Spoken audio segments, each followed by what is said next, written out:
Bien, buenas tardes, sean todos bienvenidos a una de nuestras sesiones de la Asociación de Historiadores de Jalisco, Carmen Castañeda García.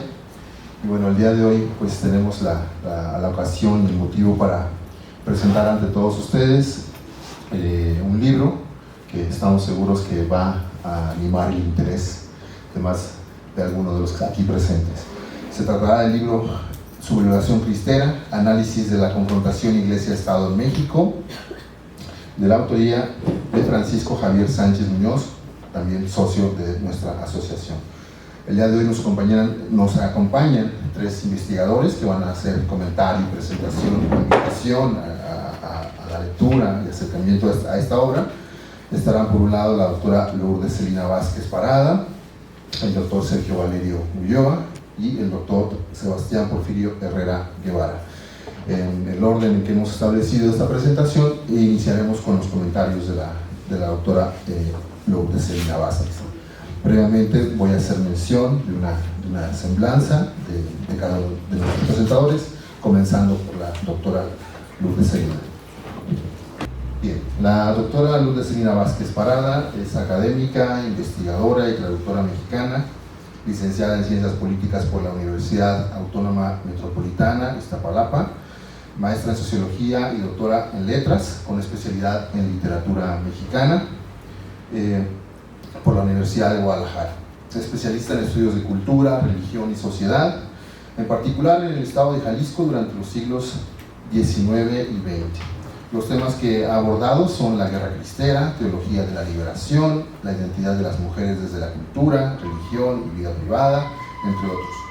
Es profesora investigadora titular C en el Departamento de Estudios Literarios de la Universidad de Guadalajara, así como coordinadora del Cuerpo Académico en Consolidación, Cultura, Religión y Sociedad.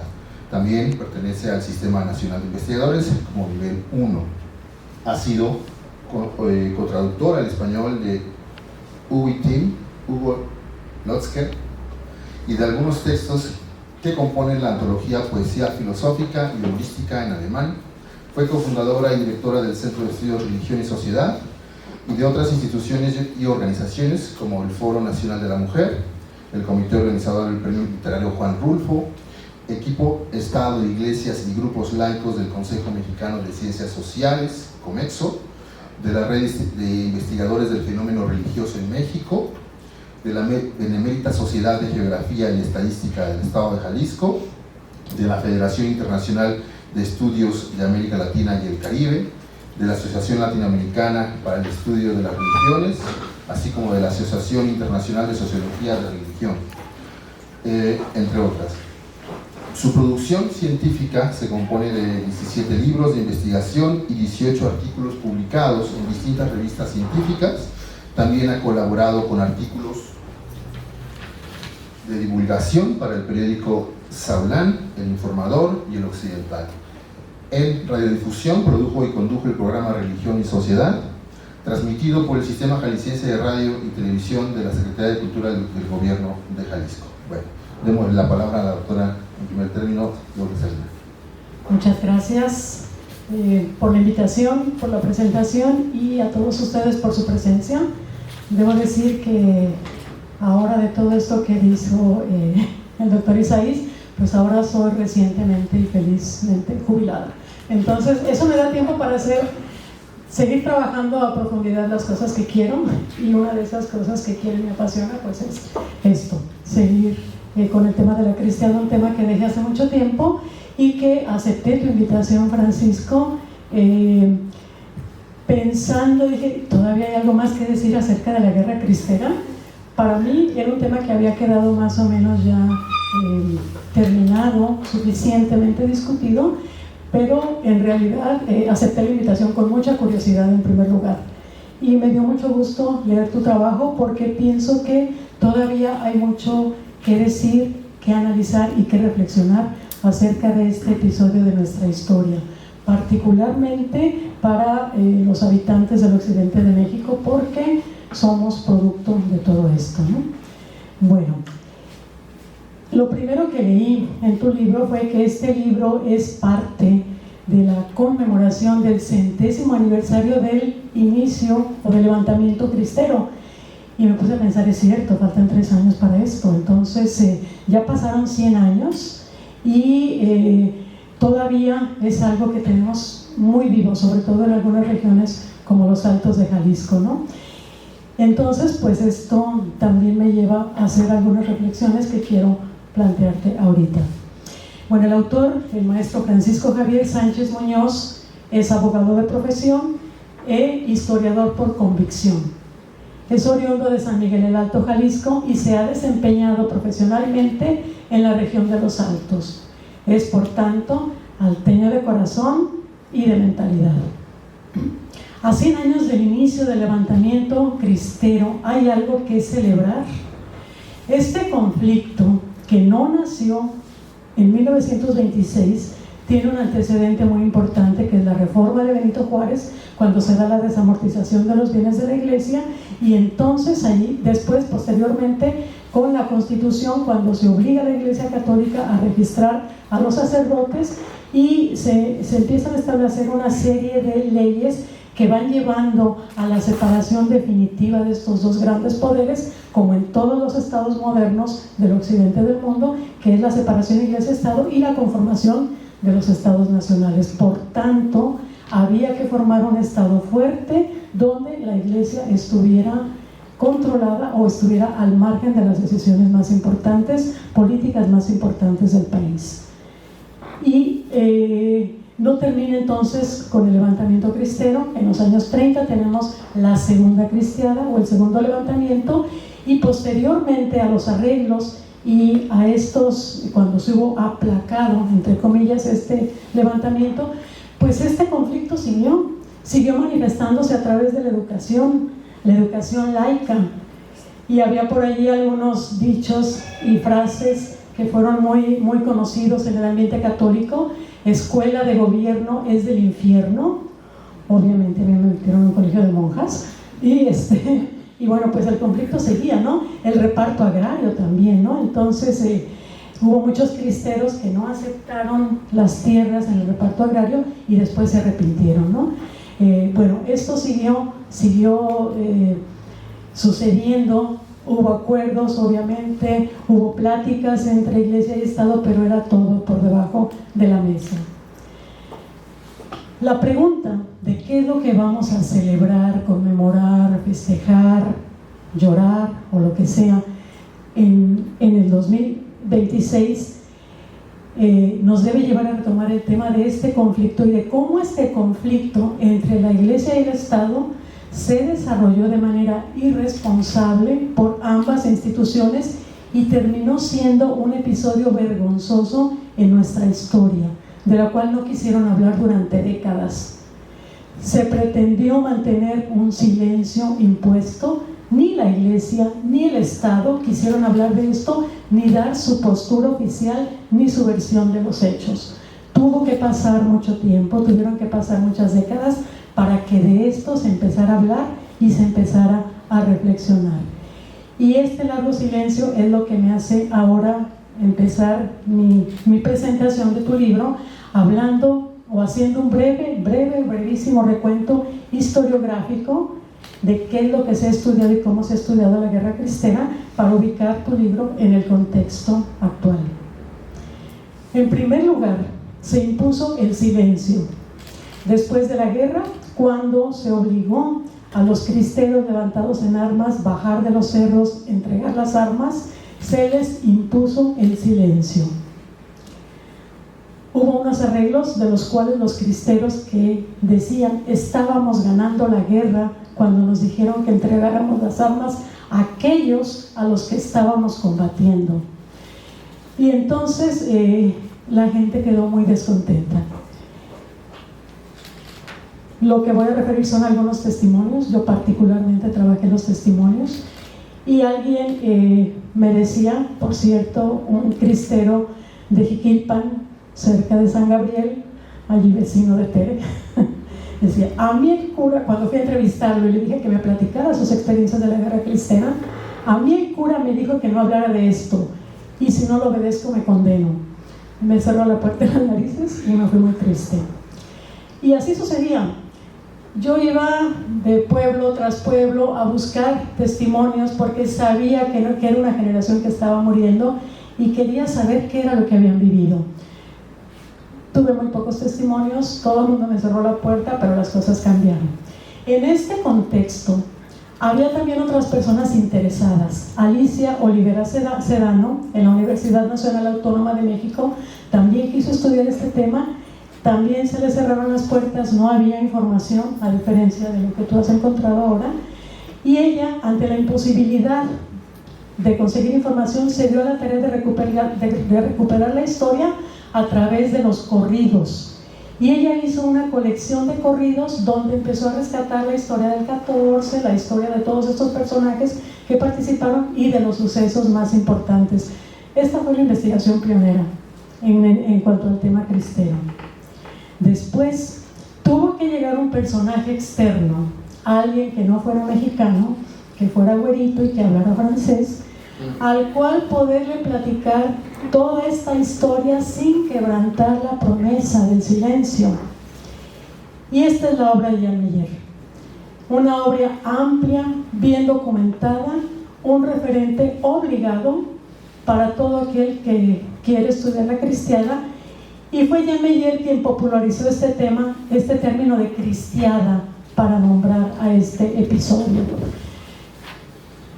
Los cristeros no se decían a sí mismos cristeros, ellos se decían cristianos. Éramos cristianos, pero no cristeros. El término de cristeros se les impuso de una manera peyorativa, esto lo aprendí de tu libro, y después ellos se lo apropiaron y dijeron, sí, somos cristeros. Las fuentes accesibles que teníamos hasta entonces fueron de manera fundamental la narrativa, testimonios y memorias, es decir, documentos personales que se escribieron sin pensar que se iban a publicar. Cuentos, memorias, relatos que estaban debajo de los colchones, escondidos en las casas, en cajas de cartón, y que se empezaron a publicar en ediciones de autor, en folletitos que rolaban o circulaban en el pueblo y que se conocían por muy pocas personas. Así era la información que teníamos de la guerra cristera. Pero llega el año de 1992 y es el año que marca el parteaguas de esta investigación histórica. Porque es en esta fecha, recuerden, es el periodo de Salinas de Gortari, cuando se modifica el artículo 130 constitucional y se establece la ley de asociaciones religiosas y culto público.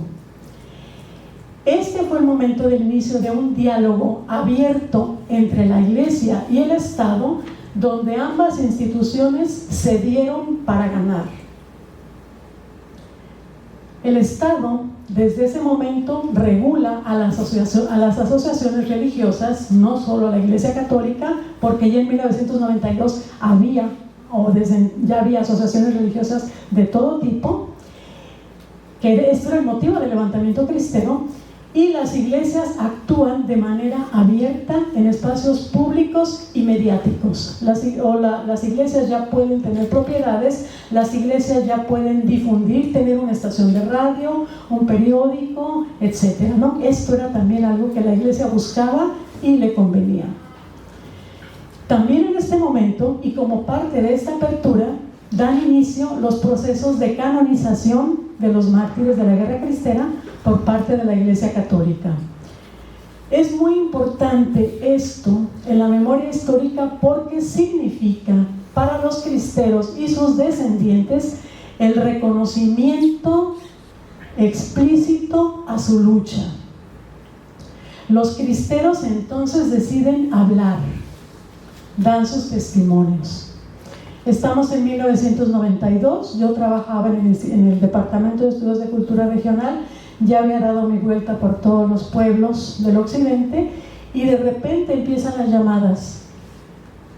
Maestra, que venga, que siempre sí le va a platicar, y véngase a Cocula, y véngase a Tuxpan, y véngase a Ocotlán, y véngase a Sayula, y véngase a todos lados. Y entonces empezó una segunda ronda de entrevistas, porque los cristeros querían hablar, quisieron hablar, dejar sus testimonios y dejar su historia. Y mientras yo transcribía estas historias, llegó una segunda ronda de llamadas. fulanito se murió, fulanito está muy enfermo, y se fueron muriendo. Uno se mimetiza con la investigación. Y esto para mí es algo que personalmente me marcó, porque dije, qué importante haber recogido estos testimonios y haberlos conservado para la historia. Si no hubiera sido así, todo esto se hubiera perdido y nos hubiéramos quedado con una cantidad inmensa de documentos, papelitos y folletos que tal vez decían una cosa, pero no expresaban esa vivencia personal. Bueno, luego, ya estamos en los años 90, vienen los estudios críticos de la segunda generación a la cual pertenezco. Y aquí tenemos a Francisco Barbosa Guzmán con sus investigaciones sobre la historia de la Iglesia Católica, a mí enfocada en los estudios de mentalidad y cultura, Agustín Baca con el tema de las mujeres cristeras, a Fernando González con un tema también, una vertiente muy interesante, que es el nacimiento de la ultraderecha en México, cuyas raíces están en el conflicto cristero. Y además un número considerable de cronistas en todos los pueblos de Jalisco. Mi campo, la hermenéutica de la conciencia histórica. ¿A mí qué me interesa? Analizar históricamente cómo va evolucionando nuestra conciencia histórica, nuestros recuerdos, nuestra memoria a través de la historia y las posturas que se generan frente al conflicto. No me estoy yendo por la tangente, esto es muy importante para decirte hacia dónde vamos y por qué es importante tu libro. En el occidente de México todos somos resultados de este conflicto. Muchos dicen, es que yo no soy católico, yo soy ateo, yo no tengo nada que ver con la Iglesia Católica. Sin embargo, todos somos producto de esta cultura, y la cultura del occidente de México es católica, conservadora, ni modo. Si la vamos a cambiar, pues hay que cambiarla, se está cambiando, ¿no? Y mucho. Todos tuvimos parientes en alguno de los bandos. Crecimos escuchando esas historias, escuchando del conflicto, ya sea en la educación, la tenencia de la tierra, los discursos eclesiales o los discursos anticristeros. Las posturas estaban muy encontradas. Las primeras investigaciones que se hicieron y la narrativa son abiertamente pro o anticristeras. Y esto es porque cuando los sucesos están frescos, en los primeros momentos posteriores a un suceso histórico, en este caso al conflicto cristero, es imposible tener una visión imparcial de un suceso del cual se es parte, o cuando se ha vivido el momento histórico. A medida que avance el tiempo, ser más críticos e informados. Uno de los cristeros que entrevisté, ya tendría 70 y tantos años, me dice, yo me fui de 16 años, imagínate qué incivilizado estaba uno. Así como diciendo, qué tontería, ¿no? Y su papá, que también está en los testimonios, a mí el cura nos dijo que nos fuéramos a tomar las armas. Yo le dije, a mí no me meten esas cosas. Don Pedro toma chocolate. Y don Pedro tomaba chocolate, quiere decir, don Pedro es diferente. Don Pedro no toma café y toma como la plebe, ¿no? Las investigaciones de mi generación pretendían aportar elementos para establecer un juicio crítico, muy crítico del actuar de ambas instancias, para no volver a cometer los mismos errores. Para eso es la historia. Yo trataba de conocer si ese pasado estaba superado y de qué manera se había conservado en la memoria colectiva y la conciencia histórica. Para muchos católicos fue fundamental el reconocimiento de su iglesia, que se dio a través de los procesos de canonización. Decía el sacerdote José Verduzco Bejarano de Comala, cuando entregamos las armas y regresamos a nuestros pueblos, si los mismos católicos que antes nos llamaban héroes, nos gritaban ahora rateros, robavacas, fue humillante. Por eso tuvimos que huir a otros lugares. Y aquí está uno de los asuntos o de las razones de un resultado que tú señalas, la migración. No pudieron quedarse en sus pueblos. En tanto, actualmente, a partir del 92, la Iglesia Católica Tapatía y el Partido Acción Nacional vieron en este retomar la historia o la memoria de la levantamiento cristero también un jugoso negocio con la construcción de santuarios y la activación de rutas de peregrinación, la venta de criptas como en el santuario de los mártires, la recolección de limosnas, la venta de agua bendita, etcétera, etcétera, ¿no? O sea, no es solo la cuestión ideológica, sino que también para la Iglesia y para el Estado es una cuestión política y económica, ¿no? Sin embargo, en los Altos de Jalisco eso no bastó para tranquilizar las conciencias de las familias católicas. Ellos buscaron en los nuevos libros los nombres de sus familiares y sus vecinos que estuvieran escritos, que constara su sacrificio para así, con ese testimonio de otra persona, su memoria se conservara limpia. La región de los Altos de Jalisco sigue manteniendo una mentalidad católica conservadora muy arraigada, parte fundamental de la cual es este episodio de la Guerra Cristera. Varias veces me invitaron a hablar sobre el tema Aranda, Zatepa, San Julián, Atotonilco, y en cada ocasión la pregunta era la misma: oiga, ¿están en su libro fulano, sutano, perengano, mengano que lucharon en la cristiada y eran de aquí? Eran mis parientes, me decían. Y yo les contestaba, no están. Y el libro no se vendía. Lo siento. El libro de Francisco Javier Sánchez Muñoz cumple este cometido tan importante todavía en la región de los Altos. Menciono dos características. Primero, la amplitud de fuentes hemerográficas y de archivo consultadas, reproducidas y transcritas que nos facilitan la investigación del tema. Porque todavía es necesario investigarlo desde nuevas perspectivas. Segundo, la inclusión de muchos de esos nombres y testimonios terciados que los salteños quieren recuperar como parte de su memoria colectiva. En los Altos de Jalisco todavía hace falta esto, y creo que es el trabajo que estás desarrollando. Por lo tanto, tenemos una tarea colectiva actual. Y esto, quiero referirme a tus conclusiones porque en realidad es un reto. Tú mencionas ahí que se trató de una lucha estéril, que lo único que logró fue una masacre. Bueno, quiero leer tus conclusiones. Es breve, pero voy a leer algunas frases de sus conclusiones porque me parece que son los temas en los cuales tenemos que reflexionar. Si queremos recuperar la memoria de la Guerra Cristera, lo primero que tenemos que preguntarnos es ¿para qué? Vivimos en un mundo de violencia. ¿Cómo vamos a recuperar esa memoria de una guerra en un ambiente tan violento? ¿Y para qué lo queremos hacer? Dice, esta lucha hasta cierto punto estéril, lo único que logró fue una masacre donde asesinaron a diestra y siniestra funcionarios públicos, militares, policías, sacerdotes y ciudadanos que participaron en la reyerta.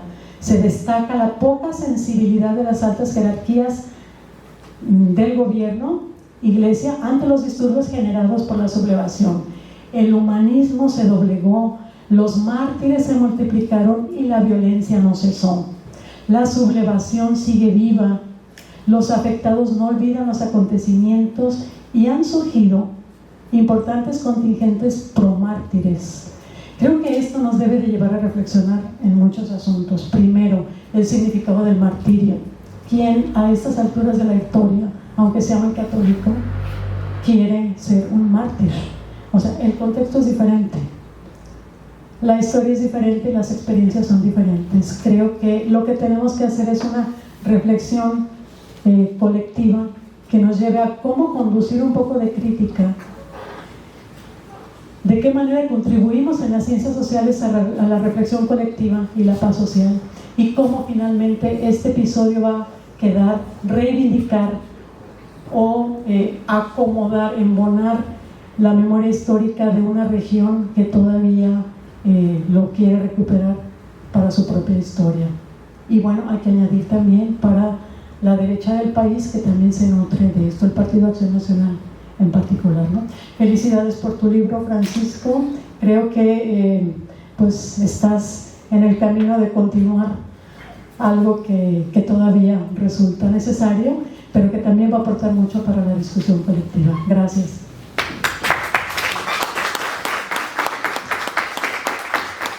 Muchas gracias, doctora, por sus palabras.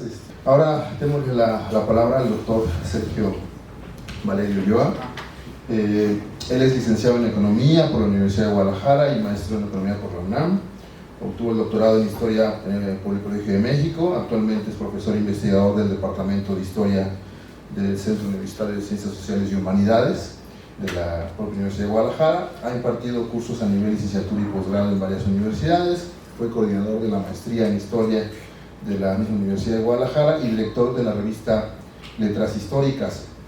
Actualmente es miembro del Sistema Nacional de Investigadores desde 1996 y ha publicado diversos artículos y libros sobre historia regional de Jalisco en el siglo XIX y la Revolución, abordando distintos aspectos desde la historia rural, la historia económica, a la historia de los empresarios nacionales y extranjeros e historiografía. Bien, muchas gracias. Bueno, yo como mencionó Celina sobre la cuestión de que la escuela de gobierno es el infierno, pues yo provengo del infierno, porque toda mi vida han sido escuelas públicas, pues que estoy satanizado, ¿no? Antes que nada, pues quiero agradecer la invitación que me hizo el autor para presentar su libro esta tarde y ponerlo a nuestra consideración. Me gustaría comenzar diciendo, dando mis felicitaciones al autor por la publicación de su obra. Es muy grato compartir en esta mesa con colegas estimados y con el autor la presentación de este libro. De entrada, debo reconocer que no soy, como la doctora Celina, especialista en el tema, y que mis comentarios sobre la obra serán mucho más generales, relacionados con el ejercicio del historiador y de la forma de construir un discurso historiográfico. Como diría Michel Desserteau, la operación historiográfica. El punto de partida que hay que reconocer es que todo lo que se diga de las sociedades y de las acciones de los individuos de épocas pasadas es historiografía. Toda historia es historiografía, diría nuevamente Desserteau. Y solo podemos acceder al conocimiento del pasado a partir de la construcción de un relato historiográfico. Desde la época de la antigua civilización griega, todo relato o narración histórica tiene un autor o autores. Es decir, la historia no se cuenta sola. Hay quien construye el relato histórico y lo transmite a los lectores de su tiempo o a los de épocas posteriores a la del autor, debido a que su discurso histórico quedó impreso en un soporte material, como es el caso de este libro, impreso en papel, ¿sí?, que trascendió la vida del mismo autor. François Hartog explica cómo los griegos fueron los primeros que dieron cuenta del nombre de los autores. El primero de ellos, y a quien se le atribuye ser el padre de la historia, fue Heródoto. Esta tradición cultural en la que toda obra historiográfica es producida por alguien se mantiene hasta nuestros días, pues la obra que tenemos en nuestras manos y ante nuestros ojos, nuestro socio y amigo Francisco Javier Sánchez Muñoz. Otra cuestión que debemos atender, según Desserteau, al momento de analizar una obra, es el lugar social del autor, es decir, quién es y en qué época escribió la obra, cuál es su formación académica, su posición social, política e ideológica, qué fines y objetivos persigue al producir y publicar su libro y a quién está dirigido su texto.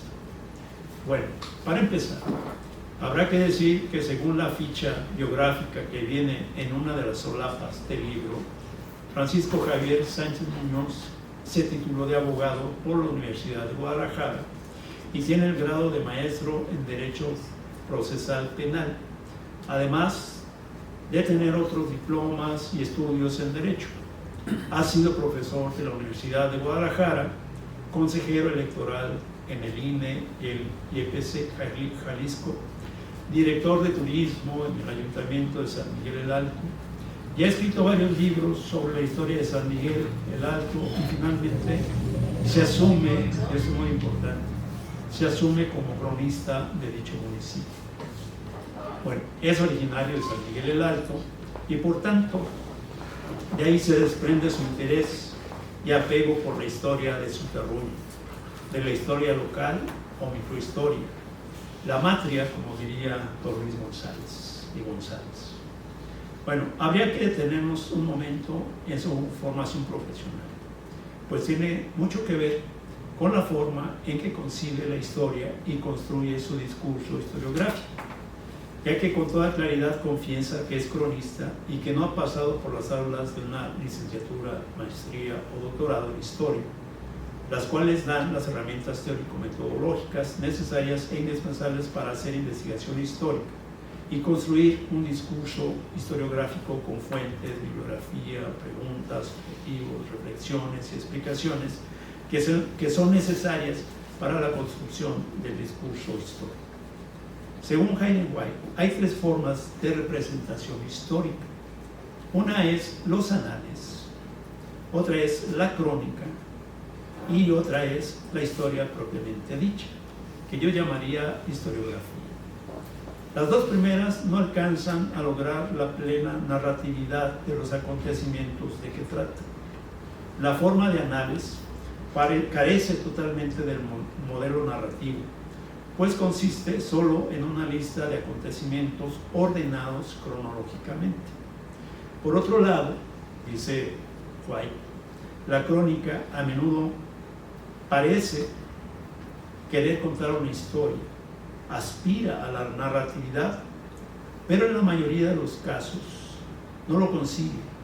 Más bien, la crónica fracasa en conseguir el cierre narrativo. Más que concluir una historia, suele terminarla simplemente. Comienza a contarla, pero se quiebra a mitad del camino. Deja las cosas sin resolver, o más claramente, no las resuelve de forma narrativa, historiográficamente hablando.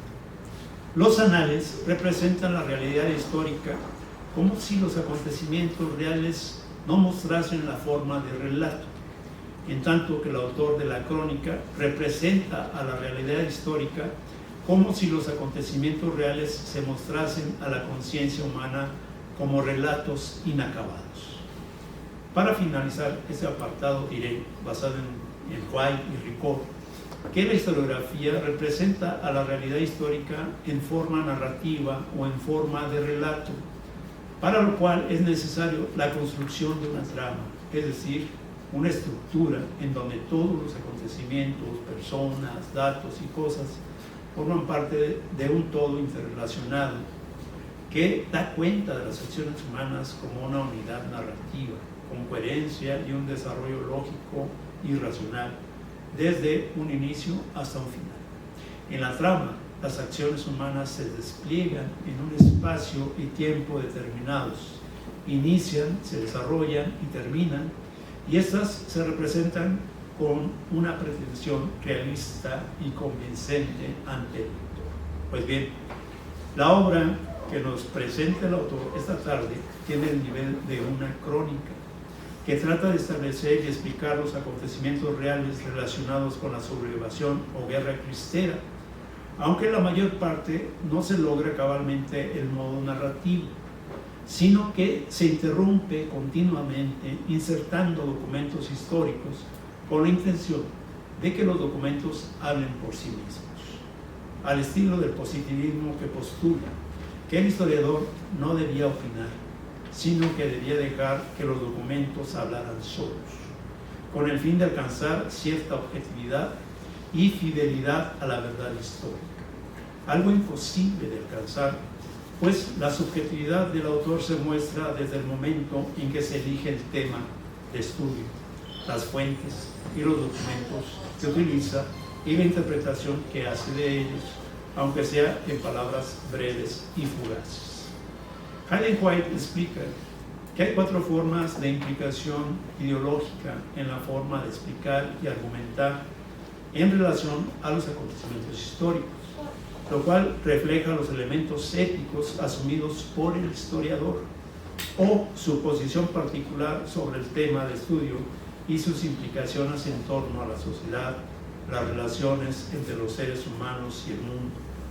La ideología es todo bagaje intelectual y cultural que posee el autor para situarse en el mundo y dar cuenta del mismo. White habla de 4 implicaciones ideológicas básicamente: anarquista, radical, conservador y liberal.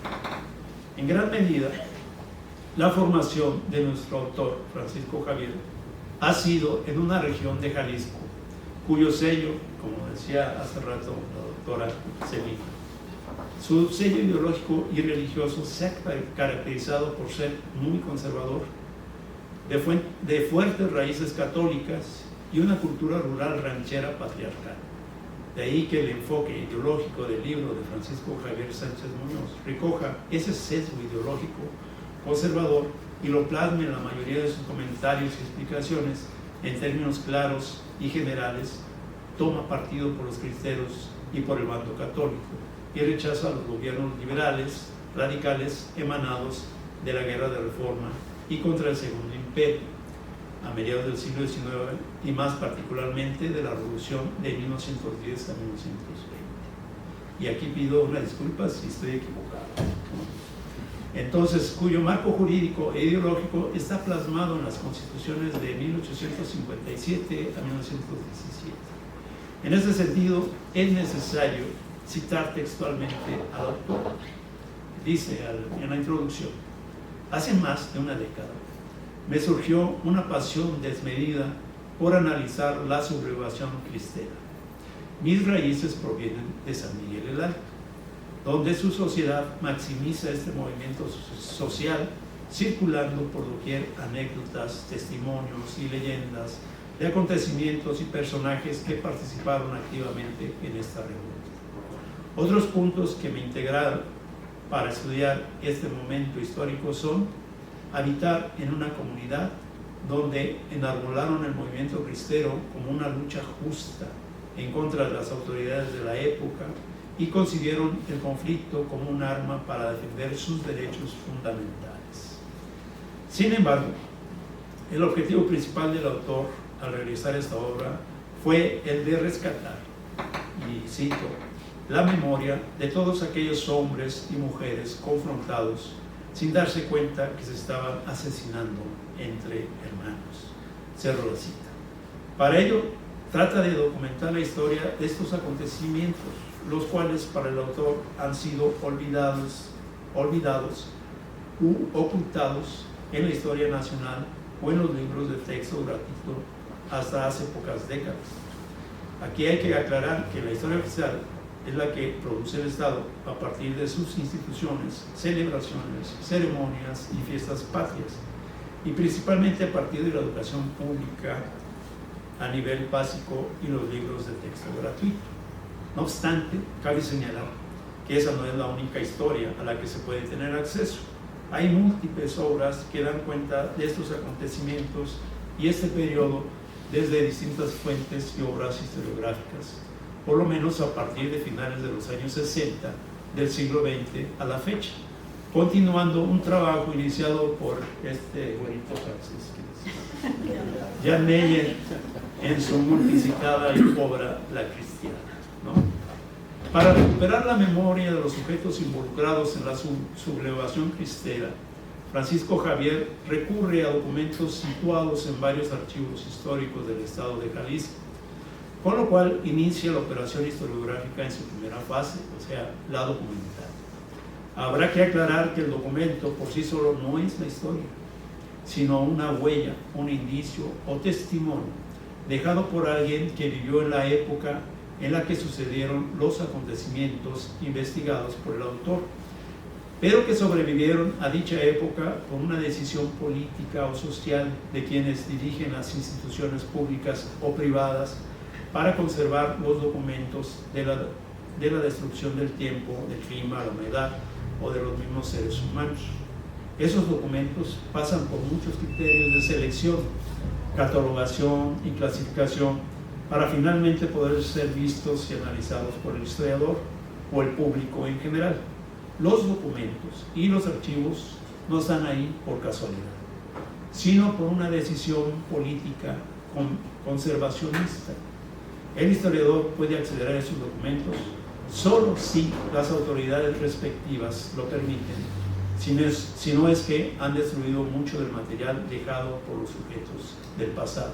Y aquí los comentarios de Celina otra vez muy bien, porque muchos de estos documentos, testimonios, no existirían si no es que hay alguien que quiere conservarlos y quiere luego dejar que otros los consulten, ¿no? Entonces el historiador que acude a los archivos va armado con todo su bagaje cultural e intelectual, con preguntas y proyectos de investigación precisos, y busca los documentos que le puedan brindar información sobre el tema y la época de su interés. Una vez que encuentra un documento, lo revisa minuciosamente, lo cuestiona, lo interpreta de acuerdo a sus líneas y preguntas de investigación. Es decir, los documentos no hablan por sí solos, pero se les hace hablar. Armado con todo el bagaje de conocimientos y cultura que porta el investigador, interpreta los documentos, reflexiona sobre ellos, relaciona la información que le otorgan otros archivos, documentos, etc. Comprende y explica las relaciones sociales, políticas, culturales, económicas, según los modelos teóricos que tiene a su alcance, y finalmente construye su propia versión de los hechos y acontecimientos históricos. Es decir, explica las causas, los efectos, las interrelaciones, las luchas, los vínculos entre los actores sociales. Entonces aquí está la otra etapa de la operación historiográfica, que es la explicación, comprensión. Tanto el archivo como los documentos son productos sociales que están al acceso del público y del historiador por decisiones de alguna institución, de algunas personas, y que por casualidad, y no están ahí por casualidad, lo cual determina sobremanera la forma en que se llega al conocimiento del pasado. Es decir, otra vez con la explicación que ya dio la doctora Celina, estos fenómenos no se podían estudiar hace 30 años o hace más, porque los archivos estaban cerrados, estaban ocultos, o no se les permitía a los actores hablar sobre eso, como sucede con otros temas que están vedados para el público en general. Volviendo a la obra de esta presentación, Francisco Javier nos muestra una serie de documentos relacionados con la sublevación cristera, pero es poco el análisis y la interpretación de los mismos. Los pone de forma extensa y textual y deja que el lector los lea e interprete a su libre entendimiento, ya que el autor no aporta explicaciones sobre los mismos. En conclusión, los documentos no son por sí solo historia, sino, como diría Carlo Ginzburg, son huellas o indicios para comprender el pasado y construir un relato historiográfico. La tercera fase de la operación historiográfica constituye esencialmente la parte escrituraria a partir de la construcción de la trama. En el caso que nos reúne esta tarde, la trama propuesta por el autor consiste en que hubo una sublevación popular en defensa de la religión, sus creencias y rituales, debido a que un gobierno anticlerical impuso una legislación contraria a la fe y a las creencias populares, lo que provocó indignación, malestar y rebeldía entre la mayoría del pueblo católico. Y no vio otro camino que la lucha armada para oponerse a dichas medidas, lo cual es considerado por el autor como una guerra justa. Al principio fueron apoyados por los altos jerarcas de la Iglesia y después abandonados por ella, para dejarlos solos y a su suerte para enfrentar las fuerzas del gobierno. Es innegable que el movimiento cristero fue un movimiento popular. En lo que habría que detenerse un poco es en explicar en qué consistió ese carácter popular del movimiento cristero, si todo el pueblo participó en él, o si solo fue una parte de este. Podría comenzar el autor con el análisis del concepto de pueblo. pues con él se puede designar a todos los individuos de un país, a los ciudadanos, a las clases bajas o a la población pobre y marginada. También habría que explicar cuál fue el sentido de este movimiento, si fue conservador o revolucionario. El autor en algunos pasajes los llama conservadores y en otros revolucionarios. No hay claridad en el uso de estos dos conceptos. Sin embargo, podemos decir que un movimiento que se opone a los cambios impuestos por un gobierno emanado de una revolución es conservador o reaccionario. De ninguna manera es revolucionario, pues trata de mantener el estado de cosas previo al estallido de la revolución. Por tanto, los cristeros eran reaccionarios y conservadores con respecto a los cambios impulsados desde el gobierno revolucionario. Resulta contradictorio llamar al mismo tiempo a los cristeros como revolucionarios y conservadores. Dice el autor, muchos presbíteros se convirtieron en revolucionarios y mártires por la causa. Al mismo tiempo que se orquestaban ataques contra la religión, se creaban y fortalecían organizaciones de creyentes en pro de la defensa de los derechos religiosos y organizaciones políticas en favor de la revolución. El simple hecho de levantarse en armas no los convertía en revolucionarios. Los golpes de Estado por parte del ejército o los grupos de bandidos no son revolucionarios, por más armados que estén.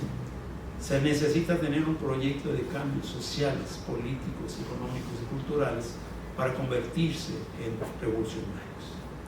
La lucha que se desarrolla entre ambos bandos, gobierno federal y cristeros, se trata desde una visión un poco maniquea, como un conflicto entre buenos y malos, donde los buenos eran los cristeros y las autoridades eclesiásticas, y los malos las autoridades formalmente constituidas, federales y estatales.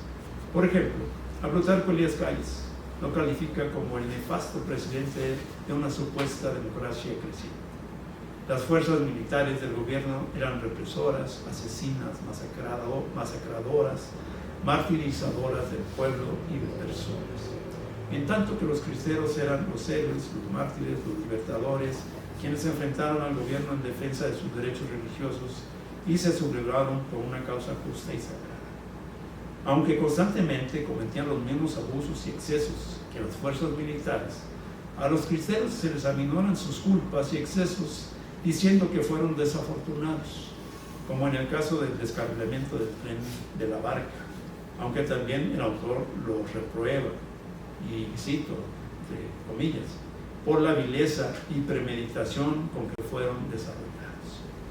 Retomando lo que se dijo al principio, la crónica no logra concluir de manera adecuada la narración histórica y simplemente termina dejando abiertas muchas preguntas y discusiones sobre el tema.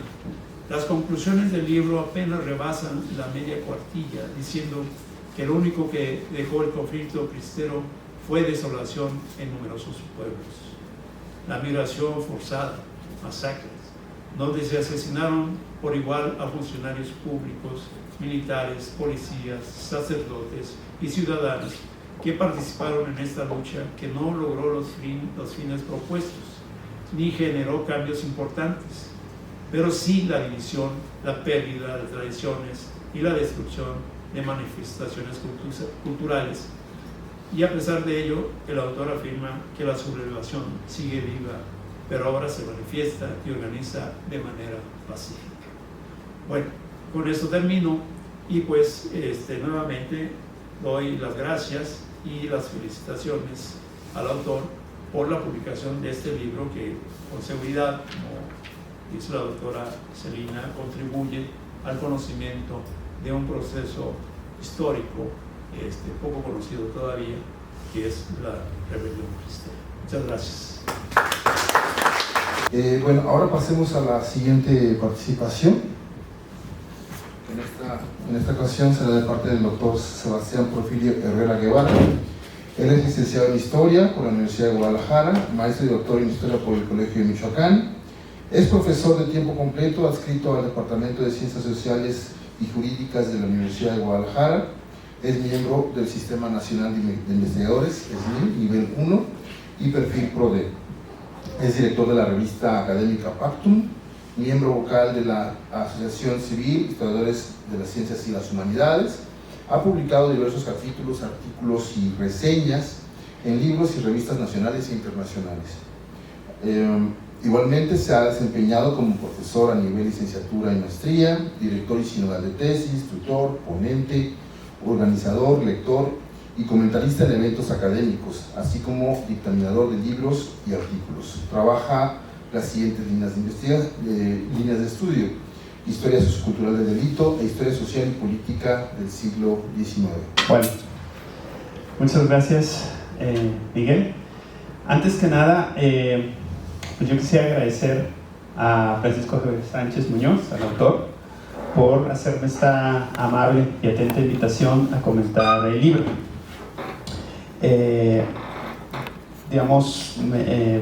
Voy a hacer, un análisis un poco más centrado en la estructura de la obra. Creo que el contexto historiográfico que hizo la doctora Lourdes y el análisis general que hizo el doctor Sergio Valerio, creo que son muy buenos para contextualizar este trabajo. Igualmente debo aclarar, al igual que lo hizo el doctor Sergio Valerio, que yo no soy propiamente especialista en el periodo cristero.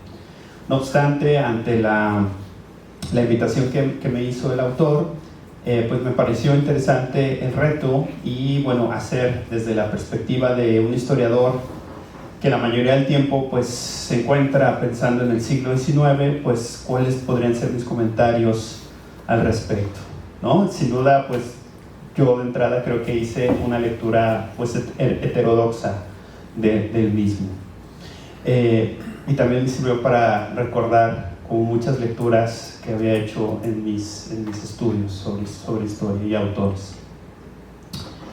Bien, la obra Sublevación Cristera, análisis de la confrontación Iglesia-Estado en México, consta de 9 capítulos, en los cuales se da cuenta del objetivo principal, el cual consiste en hacer un rescate, de la memoria, yo diría una revisión de los datos, una descripción de los hechos y una transcripción de los documentos a vuelo de pájaro de los elementos centrales del movimiento cristero.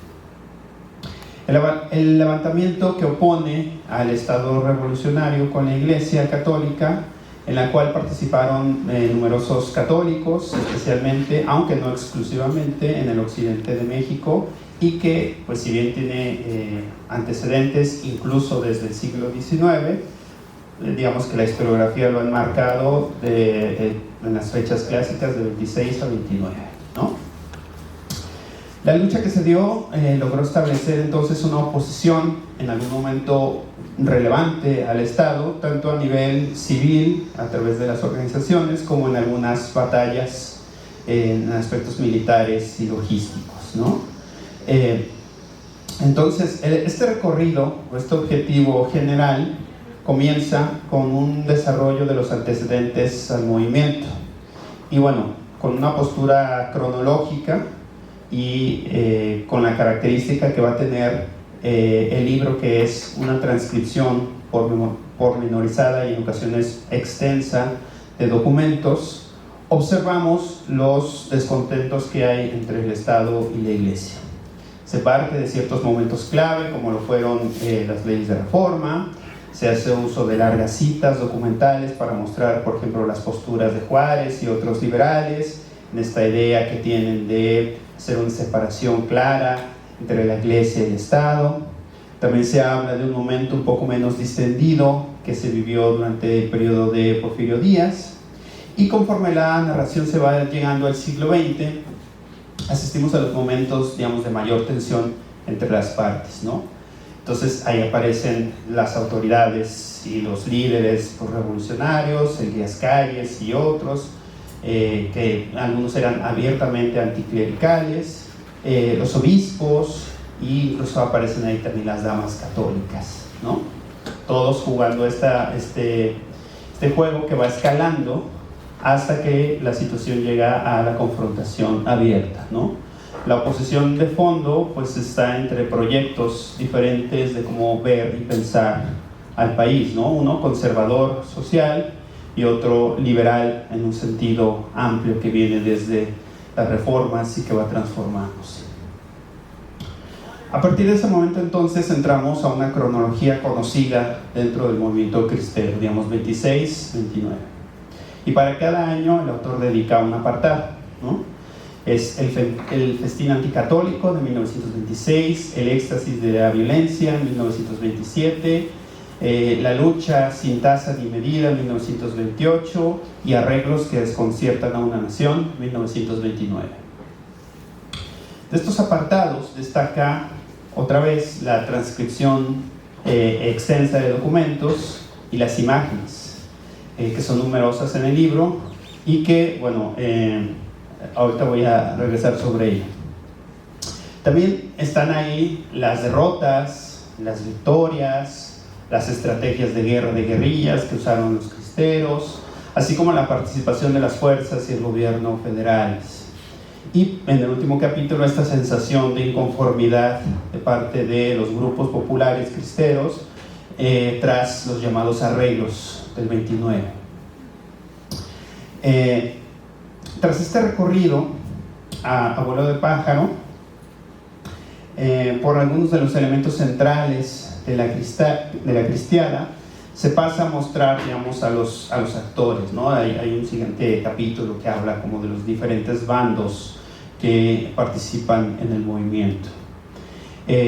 Aquí destaca, o por lo menos desde mi particular lectura, el mostrar a los grupos populares, ¿no? Y aquí hay dos reflexiones que me parecen constituyen herencias del siglo XIX que yo detecto, por lo menos desde mi lectura, así es. La primera es la incorporación de sectores populares con mínima experiencia en armas y en combate a las gestas armadas, ¿no? Esto es algo que era común en numerosos movimientos y pronunciamientos decimonónicos, ¿no? En donde muchos acompañaban a los contingentes, a la bola, le llegaban a decir, incluso sin armamento, o, no digo que sea el caso aquí, pero también pasaba que aún sin compartir los ideales o programas políticos de los líderes. La segunda reflexión estriba en el uso de etiquetas infamantes con relación a los alzados, ¿no? Y esto es algo que Jean Meyer dice en su libro de la Cristiada y que aquí Francisco retoma, que es esta idea de el término cristero se utilizó primero de una forma despectiva, peyorativa, y después los mismos grupos retomaron ese término. Lo mismo sucedía con los alzados y con los rebeldes en la centuria pasada. Incluso algo que, digamos, en lo que sí soy especialista, el término bandido en la voz pública decimonónica tenía una connotación múltiple, ¿no? Y el bandido era el enemigo político. Eso lo detectamos, digamos, en muchísima prensa. Los grupos de bandidos eran en realidad los rebeldes, los pronunciados, los que se alzaban. Todo aquel que estuviera en contra del gobierno o de una situación en particular, se le daba inmediatamente la etiqueta de bandido, aunque en realidad a lo mejor no lo era. Por supuesto, se echaba mano de una etiqueta infamante, criminal, para demeritar desde un inicio los planes políticos de estos personajes. Esto, digamos, me llamó a... en el muestreo entonces de estos diferentes bandos, y que, bueno, yo destaco estos grupos populares de cristeros, que generalmente eran, digamos, la base social, campesinos y letrados, que son los que estuvieron, digamos, en el combate y que en realidad fueron los verdaderos cristeros como tal. También se muestran los otros actores, ¿no? Están las cúpulas católicas, ¿no? Los que llegan a los arreglos, los católicos urbanos, letrados, los que llevan a cabo las organizaciones, los boicots, y obviamente está el gobierno y el ejército federal, ¿no? Entonces vemos a los generales, las mujeres, que jugaron un papel fundamental en el movimiento desde una perspectiva de logística, y aquí se retoma el trabajo, diferentes trabajos, y las autoridades. El libro discurre entonces en retomar muchas de las historias conocidas de actores del movimiento, ¿no? Entonces ahí está Gorostieta, Anacleto, González, el 14. Aquí, digamos, retomaría un poco lo que dijo la doctora Lourdes Celina, que es retomar el contexto del autor, ¿no? Y esta idea de retomar la memoria alteña a través de los nombres de los personajes, y que creo que es algo que es importante para esta identificación con la región. Si bien esta sección tiende a enfatizar entonces la anécdota, las historias que se han contado en otros espacios, las leyendas y la biografía, también se da cuenta de algunos contextos familiares, de las historias de vida, por qué de ciertos apodos como el 14, Victoriano Ramírez, el contexto de ciertas luchas y causas, ¿no? También está, digamos, esta idea de la recuperación de los personajes, de la memoria y de los documentos. Entre el desarrollo de estas historias y la reproducción otra vez de diversos documentos que se van transcribiendo, resalta desde mi particular lectura la normalización de la violencia durante el movimiento. Esto es algo que, por lo menos desde mi lectura, yo percibo a través de los documentos que se van mostrando. El terror de la época que derivó en numerosas muertes documentadas y registradas. Me puse después a investigar y las cifras de la muerte durante la Guerra Cristera varían, digamos, desde cifras oficiales muy bajas a otras cifras muy altas. La transformación de la vida de los actores, los cateos, el miedo, los rumores, la secrecía en la cual se vivía, y los capítulos finales dan cuenta del contexto posterior al movimiento, ¿no? Los censos, las circulares y la legislación. Aquí creo que sería importante retomar esta idea de la reflexión de la cristiada a ya cerca de cumplir los 100 años. Cómo el movimiento se ha pensado, cómo se ha pensado la memoria, cómo se ha rescatado el testimonio de los actores, cómo la cristiada pasó de ser un movimiento donde pues no se hablaba de él, y tuvo que llegar el doctor Meyer, tuvo que crear, digamos, esta obra que fue revolucionaria, y que creo que fue revolucionaria en dos aspectos, ¿no?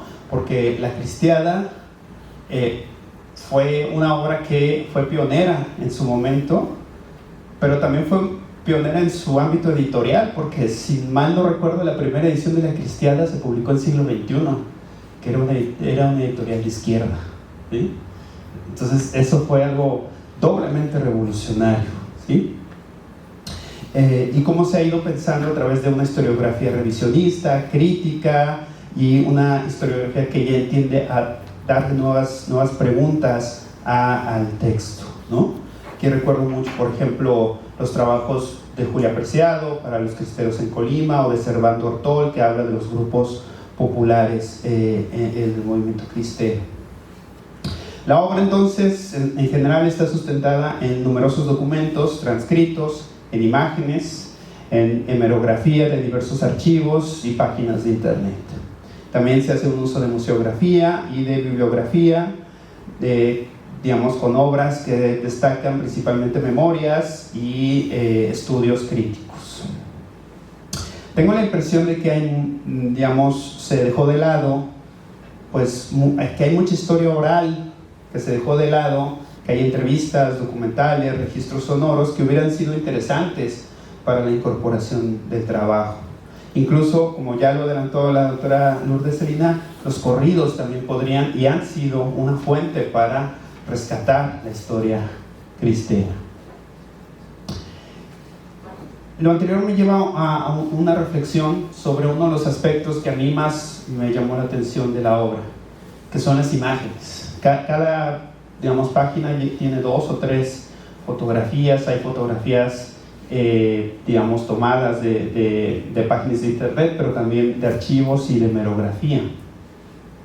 Me parece entonces que la obra aquí tiene un potencial para plantear, a lo mejor en un segundo momento, una segunda obra o una obra complementaria, este uso de las imágenes, porque retomando con lo que empezó la doctora Lourdes Celina, ¿qué más se puede decir sobre la cristiandad? Creo que aquí sería un elemento como interesante, ¿no? En el texto hay numerosas fotografías y retratos, como ya se mencionó.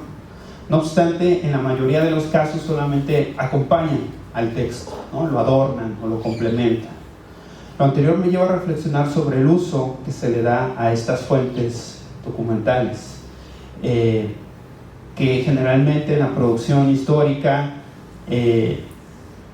son simplemente como elementos que abonan, pero que no son centrales en el análisis. Todavía esta idea del documento está muy metida. Creo que es necesario que se retome, por ejemplo, lo que dijo la doctora Beatriz Bazarrica Mora en la sesión anterior aquí de la asociación, en el sentido de que es necesario, por ejemplo, repensar la fotografía para colocarla en el centro del análisis histórico. Me parece que aquí Francisco cuenta con un corpus muy rico de imágenes que se podrían, insisto, como propuesta para a lo mejor una obra ulterior, analizar como fuentes centrales, ¿no? Porque ahí están las fotografías del mundo rural de principios del siglo XX mexicano, las ropas, las herramientas de estos individuos que eran a su vez utilizadas en la tierra, pero también en las luchas, las poses que tenían los fotografiados. Y por ejemplo aquí me llamó muchísimo la atención una en la que están ellos posando para la cámara y hay un grupo de cadáveres ahí a un lado, y es la normalización que se tenía de la muerte y de la violencia en esos años, especialmente en 27. La distribución que se tiene de estas imágenes, los elementos contextuales que hay en las mismas, los lugares, etc. Están, por otro lado, los generales, sus caballos, que manifiestan poder y suficiencia. También se podrían analizar las fotografías de los miembros de la iglesia, los obispos y curas. Estos a lo mejor con otro cariz, alejados del campesinado, y que son, digamos, personajes más urbanos, con otra indumentaria, con otras poses y con otros contextos. Es una foto más de estudio, es una foto tan cruda como la del cristero como tal. Las numerosas imágenes de las iglesias y de las tumbas que hay a lo largo del libro, los santos a los cuales están dedicados. Además, está mencionar también que se podrían analizar desde una perspectiva de la fotografía histórica, tomando como referente las técnicas, los fotógrafos, las cámaras, las películas. Este aspecto más técnico también sería, creo que, relevante. Creo que estos elementos y otros más podrían dar pie a un trabajo posterior.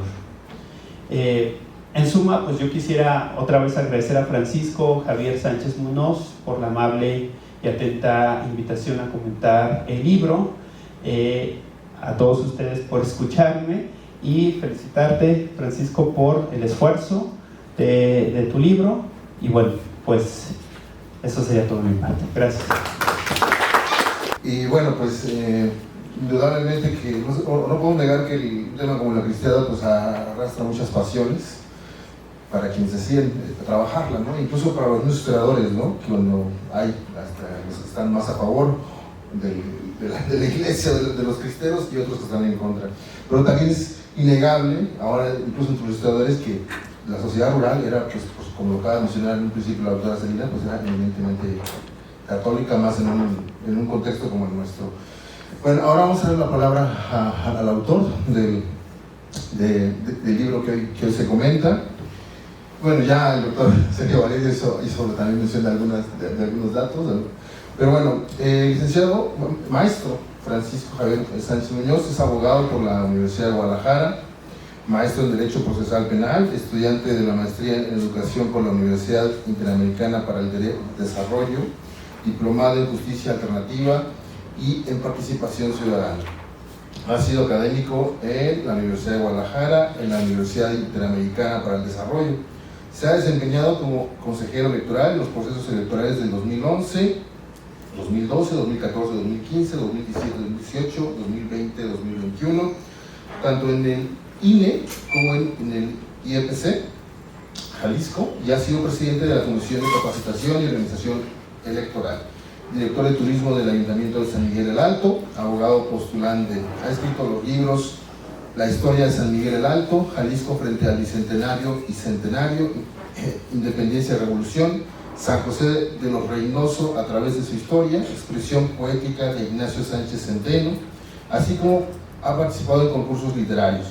Es cronista de San Miguel el Alto, Jalisco, desde el año 2010, ha participado en foros de historia como ponente y es promotor cultural y turístico de los Altos de Jalisco.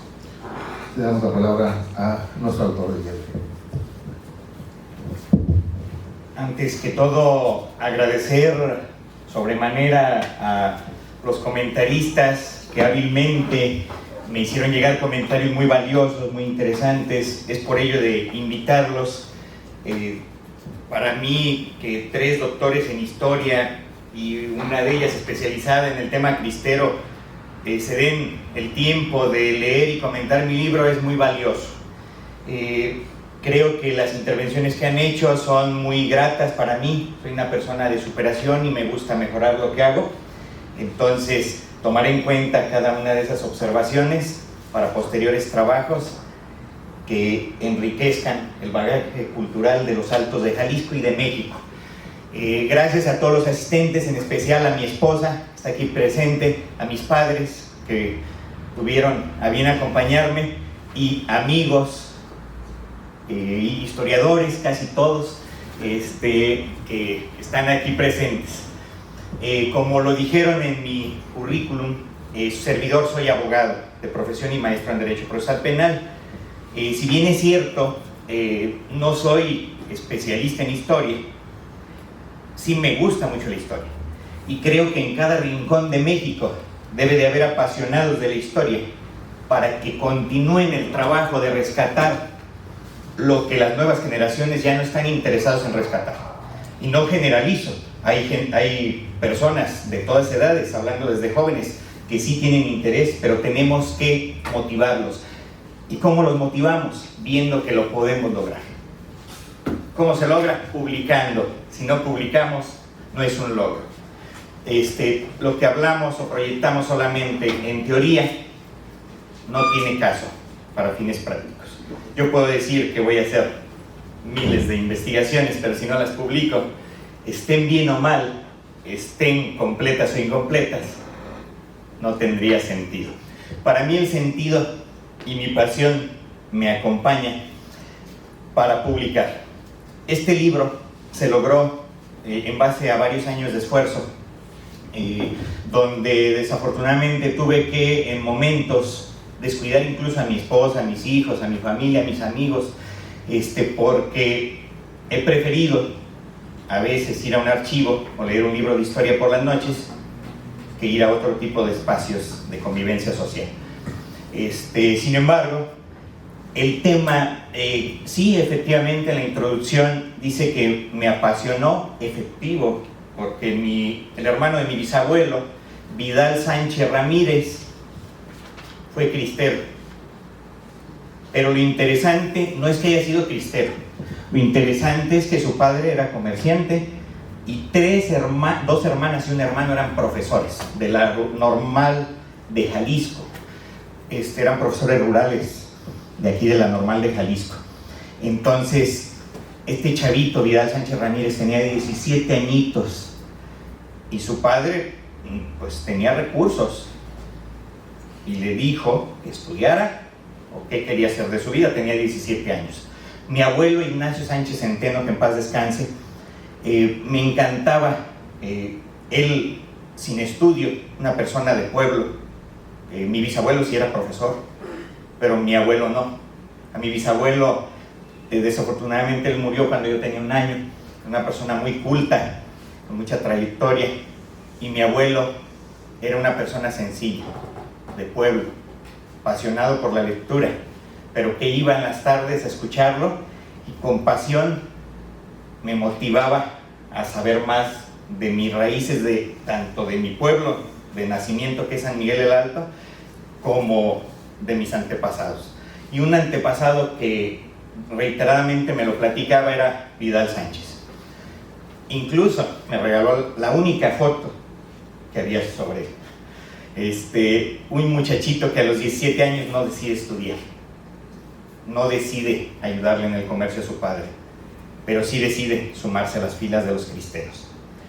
Desde ese ángulo no considero conservador mi postura, sino que hay un arraigo en mí apasionado porque era un antepasado que a los 17 años murió cerca de Nochistlán, Zacatecas, en la serranía, y que su cuerpo nunca regresó a su pueblo nativo, y se quedó ahí por siempre. Tengo el acta de nacimiento, tengo su fotografía, pero no sus restos tangibles, palpables, para que podamos acudir a él cada 2 de noviembre. Bien, di una pequeña introducción debido a la motivación de hacer este libro. Para ello también recorrí muchos lugares. Fui a Michoacán, fui a Guerrero, fui a Zacatecas, fui a Durango, fui a San Luis Potosí, aquí en Jalisco, por supuesto, pues sur de Jalisco, norte de Jalisco, Huejuquilla el Alto, Valparaíso, Zacatecas, que es una zona importantísima de influencia cristera, Sombrerete, Zacatecas, y muchísimos lugares de varios estados de la República. De archivos, revisé bastante de la parte del movimiento cristero, de la sección especializada del tema cristero, en el Archivo Histórico de Jalisco. Pero además fui al Archivo del Arzobispado de Guadalajara y revisé todas las cajas del movimiento cristero, que también hay otro apartado del padre Nicolás Valdés y los testimonios del padre Murillo y otros más. Bueno, ya se quedó sin audio, pero creo que no es necesario. El checar estos archivos me dio un panorama amplio de qué estaba pasando en la cristiada. Si bien es cierto, en el libro de su servidor, obviamente hay faltantes, porque la historia de la cristiada es apasionada, es amplia, y hay un mar de información por revisar. Entre las informaciones que revisé, pues están también archivos históricos de mi región. El de San Miguel el Alto, de plano, es importantísimo, porque lo organiza Davi. Tiene toda la época cristera, desde 1812 hasta 1950, habla, de varias épocas de la historia, pero la cristiada está impecable, Mentira que el archivo de San Miguel esté quemado, porque algunos autores lo han señalado, no quiero decir nombres, pero lo han señalado. Entonces, ese es un dato incorrecto que hay que actualizar. Y hay un archivo histórico valiosísimo, que es el de Tepatitlán, que tiene muchísimos datos sobre el conflicto religioso. Pero además tenemos el de Lagos de Moreno, riquísimo, por cierto.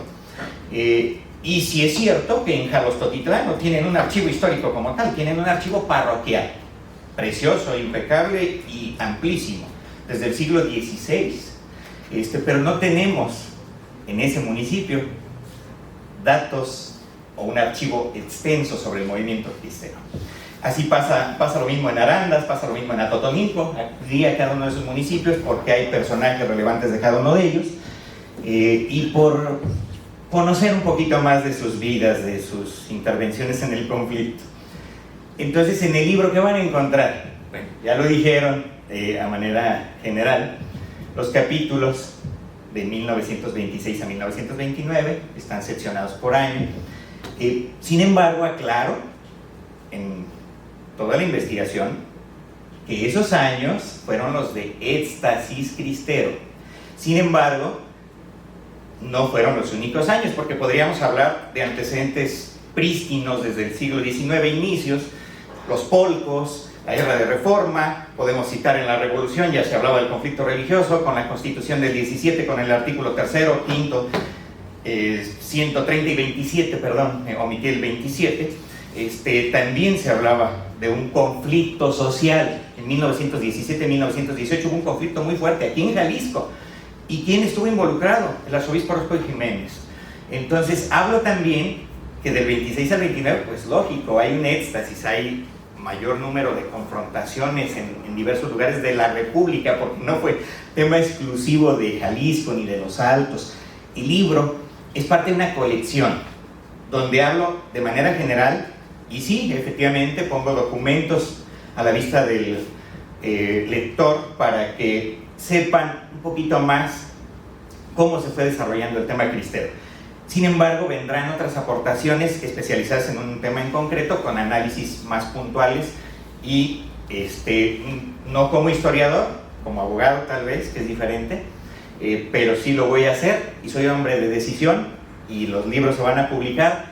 Próximamente tendrán noticias de ello. Soy muy obstinado, necio y estudio mucho y deseo compartir con los demás mis investigaciones. Hablar de esto, híjole, nos lleva a bastantes dinámicas de personajes, de confrontaciones, de un análisis profundo del marco legal que da para varios tomos, el marco legal nada más del tema cristero. Si lo analizara a detalle, es sumamente relevante. Digo, hablando desde una óptica de abogado, pero también tenemos algo muy interesante que se llama personajes de la cristiada. Victoriano Ramírez, es inevitable que lo menciones en un libro de este tipo, porque fue uno de los principales líderes del movimiento y era de mi tierra, de San Miguel el Alto. Entonces, en mi pueblo, es una ciudad pequeña, en 1970 por decreto se convirtió en ciudad y en 1822 se convirtió en municipio, pero de ahí surge Victoriano. Ahí está la casa donde nació, está la hacienda donde trabajó, que por cierto pertenecía a la familia del afamado abogado licenciado José María Lozano Rábago, el príncipe de la palabra. Participó mucho en la revolución y él no era conservador, era muy liberal, y un sanmiguelense que tenía contacto con Victoriano. Pero ¿qué hay en San Miguel aparte de eso? Bueno, tenemos la Plaza de Toros, Carmelo Pérez, que funcionó como lugar de reconcentración de las personas de las comunidades rurales a la cabecera municipal, porque había órdenes de reconcentración que aquí se mencionan. Pero además están las catacumbas donde están los restos del personaje. Entonces, lo menciono porque definitivamente la mayoría de los que quieren conocer el tema cristero siempre te preguntan quién era Victoriano, de dónde era, por qué le decían el 14, etc. Entonces, no me quiero detener tanto en dar una explicación de 2 horas sobre lo que 7 años de trabajo no se pueden platicar en 2 horas. Me comprenderán ustedes que han hecho tantos trabajos y que tienen una amplia experiencia. Es mucho trabajo. Tenemos que hacer transcripciones, claro, son válidas a veces, por supuesto. ¿Por qué? Porque para hacer un análisis general tenemos que primero conocer las bases o cómo se desarrolló el conflicto, y después de esto vendrá la etapa de analizar propiamente cada una de las eventualidades, en este caso las mujeres cristeras, su intervención, que hay varios libros. Mencionaba aquí de libros y hacemos mucho énfasis a Jen Meyer, y dispénsenme por mi comentario, soy muy claro en eso. Yo, para mí, Jen Meyer no es el primero que estudió la cristiada, hay muchos antes, y voy a hablar de algunos, como Aquiles Moctezuma, que en 1929 ya estaba escribiendo libros de la cristiada. En 1934 se escribe también de la cristiada por Demetrio Loza, que después se pone, ese era su nombre ficticio, se llamaba Antonio Gómez Robledo, pero además tenemos México, el país de los altares ensangrentados, de 1939, de Francis Clement Kelly, que era obispo de Oklahoma. Entonces, si me voy así, tenemos un montón de bibliografía, me encontré muchísimos libros. Tengo desde 1908 del conflicto religioso en Yucatán, del garridismo en Tabasco, con Francisco Garrido Canaval, y así sucesivamente, Por Dios y por la Patria, de Heriberto Navarrete, que es un clásico. Y a Jen Meyer, ¿quién lo invitó? Híjole, en el archivo del arzobispado ahí está quién lo invitó para hacer su investigación, y entre ellos estaban los cristeros sobrevivientes, y uno de ellos era José Gregorio Gutiérrez, que después se hizo un libro que se llama Mis recuerdos de la gesta cristera, de José Gregorio Gutiérrez. Entonces, si nos detenemos analizando la amplia bibliografía que hay sobre el tema, podríamos citar, reitero mi comentario, desde 1908 hay autores que ya hablan y desglosan el conflicto cristero, pero obviamente de Yucatán, después del garridismo, y estos libros, que ahí los tengo, batallé para conseguirlos, pero varios de 1927, 1928, 1929, 1930, y Emilio Portes Gil en 1934 hace 2 libros, uno en inglés y otro en español, sobre el conflicto religioso, su opinión sobre el conflicto, quien hizo los arreglos en 1934. Entonces, bueno, podríamos hablar de muchísimas cosas, pero quiero hacer énfasis en algunos que me llaman mucho la atención.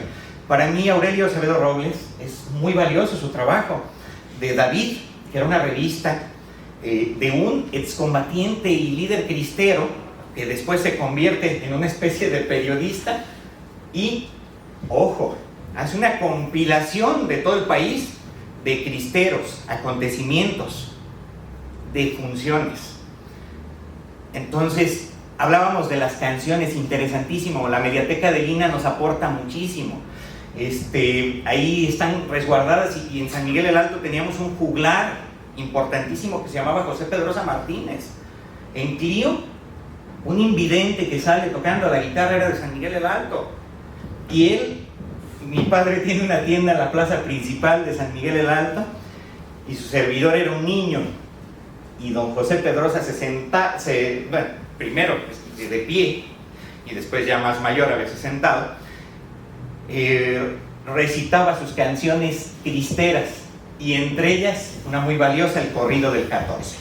Entonces, el tema de hablar de composiciones, como lo dijo el doctor Porfirio Herrera, da para varios libros también, porque no nada más son las composiciones que dice Lina que tienen. En cada pueblo hay muchísimas. En el arzobispado hay un compendio de puras canciones que aluden al conflicto religioso. Entonces, y por tanto, es un bagaje histórico, cultural importantísimo. El tema de los testimonios, la doctora Lourdes Celina Vázquez hizo una compilación interesantísima de entrevistas que ella misma fue a trabajar al sur de Jalisco principalmente. Muchas de ellas son del sur de Jalisco, y son valiosísimas. Y se hicieron, por supuesto, libros de distintos cristeros, y el último de los que se rescata hay uno muy importante que es del coronel Manuel Ramírez de Olivas, que hizo un libro en la ciudad de Zamora, Michoacán, porque allá se fue a esconder, esa es la palabra. Él estaba en Teocaltiche, San Gaspar, y se va a Zamora, Michoacán después de la cristiada, porque era muy peligroso estar en esta zona, ya que se hicieron los arreglos, pero la cristiada siguió hasta que terminó el cardenismo, hasta 1940. Básicamente hasta ahí termina. Ya no había brotes tan importantes después de eso. Sin embargo, este señor se va a la ciudad de Zamora y se rescatan sus memorias. Muy interesantes, por cierto, y hay otro que es muy importante, el Diario de San Miguel el Alto, escrito por Conchita Alcalá, una mujer que vivió también los acontecimientos, y ella obviamente hizo una narrativa preciosa sobre todo lo que pasó en la cristiada. Imagínense, ella vivía en San Miguel, y lo interesante de esto, yo no lo veo tanto, yo no debato tanto sus datos, aunque sean imprecisos muchos de ellos, sino el valor que tuvo de esa mujer rescatar esas memorias históricas. Y, ojo, por muchos años su diario fue anónimo, no usó su nombre, por supuesto, hasta que Aurelio Acevedo Robles decidió publicarlo, junto con hablando de un diario que hizo Víctor López Díaz, que era el líder del escuadrón de Jalpa de Cánovas, Guanajuato, municipio de Purísima del Rincón, y desde ahí arman todo compendio de crónica de la cristiada. Entonces, hay muchísima bibliografía. También para mí es grato mencionar, aunque algunos datos tengan sesgos y hay imprecisiones y demás, la hemeroteca del periódico El Informador para mí es valiosa, porque en definitivo, si no estuviera ahí, mucha gente que de lejos quiere revisar este tipo de publicaciones hemerográficas, pues no tendría la posibilidad, y ellos se dieron a la tarea de tenerlo al día, y podemos revisar desde su primera publicación de 1917 hasta nuestros días. Y bueno, me apasiona el tema por eso, porque soy de una región, pero aclaro que el libro habla de varias regiones del país, no habla nada más de San Miguel y de Los Altos, habla, repito, de Guanajuato, de Michoacán, de Guerrero, de Zacatecas, de San Luis, de Colima, de Nayarit, etc. Pero en el caso particular quiero hacer una anécdota de cuando andaba trabajando en Zaguayo, Michoacán, que me gustó mucho trabajar ahí, porque la gente, aparte de ser muy hospitalaria y de tener una gran pasión por el tema cristero, pues tienen un santo que tiene mucha relevancia ahí en su ciudad, que se llama José Sánchez del Río, Joselito. Entonces, la gente, lo que me llamó la atención es que está Jiquilpan, Michoacán, de donde era Lázaro Cárdenas del Río, y está pegado Zaguayo, Michoacán. Zaguayo 100% cristero y Jiquilpan gobiernista. Ellos decían, nosotros apoyamos al general Lázaro Cárdenas, porque general Lázaro Cárdenas en ese momento era el jefe de la guarnición militar en el estado de Michoacán. O sea, él se encargaba, el general de división, más bien dicho, como lo era aquí en Jalisco el general Andrés Figueroa. Entonces, me llamó la atención eso, de un pueblo gobiernista, un pueblo 100% cristero. Entonces, Solo un comentario, y tú lo mencionas, ese santo es sobrino de Lázaro Cárdenas.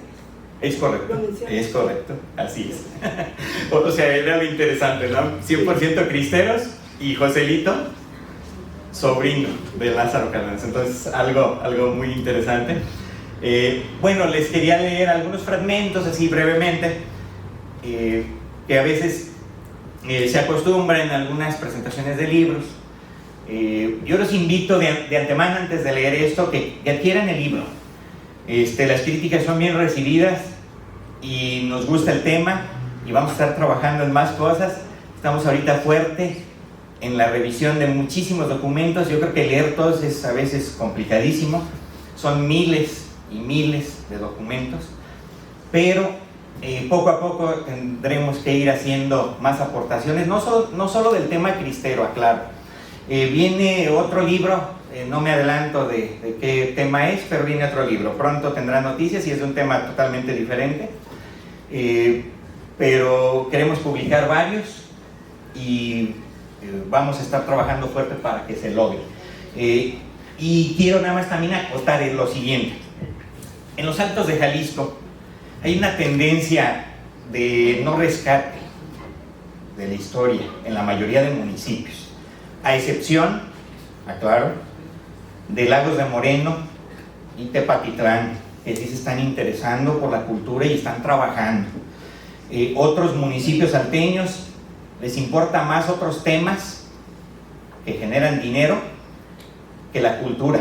Entonces es lamentable que esté sucediendo eso, y su servidor me daré a la tarea hasta que me quede el último soplo de vida de promover la cultura en mi región y de trabajar día a día por algo que me gusta y por enrolar a nuevas generaciones de niños y de jóvenes en esto. No importa de dónde vengan, sino que sepan a dónde vayan.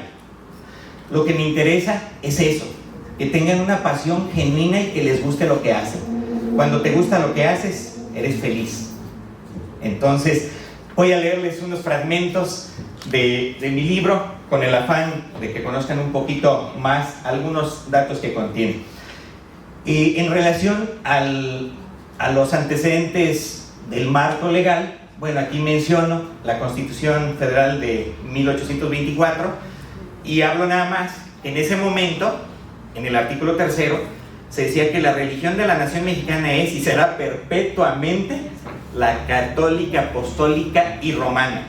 La nación la protege por leyes sabias y justas y prohíbe el ejercicio de cualquier otra.